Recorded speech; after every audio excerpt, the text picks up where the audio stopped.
کمال Ataturk ترک نے اپنے سپاہیوں کو حکم دیا کہ ملک کے بڑے ملاؤں کو میرے پاس لے آئیں۔ جب اللہ آئے تو اس نے ان سے کہا، کسان حکومت کے لیے گندم، چاول وغیرہ اگاتے ہیں، گوشت، ڈیری فارمرز، درزی اور دیگر چیزیں بنانے والے اپنے لوگوں اور اپنی حکومت کو فائدہ پہنچانے کے لیے کوئی کارآمد کام کرتے ہیں، آپ اپنی حکومت اور اپنی قوم کے لیے کیا کر رہے ہیں؟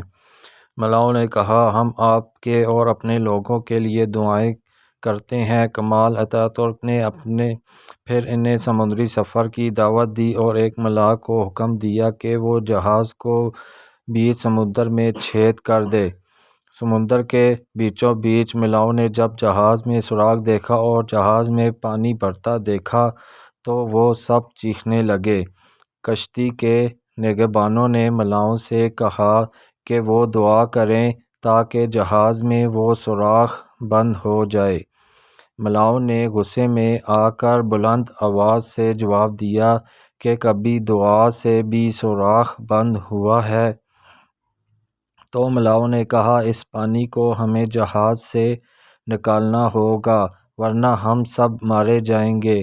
کشتی کے ملاحوں نے کچھ بالٹیاں ملاؤں کے ہاتھوں میں تھما دیں اور کہا کہ وہ لگاتار پانی نکالتے رہیں۔ ملاحوں نے بغیر رکے جہاز سے پانی نکالنا شروع کر دیا۔ ملاحوں نے جہاز کو واپس موڑا اور تیز رفتاری سے ساحل پر واپس پہنچا دیا۔ سب ملاح تھکن سے ایک کونے میں گر گئے۔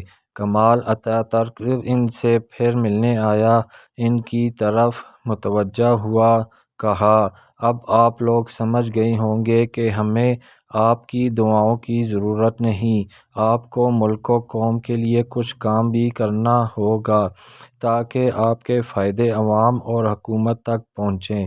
کام کے سوا کوئی ملک دعاؤں سے ترقی نہیں کرتا اور آپ ملاؤں نے ہمیشہ مذہب کو اپنے ذاتی فائدوں کے لیے استعمال کیا ہے۔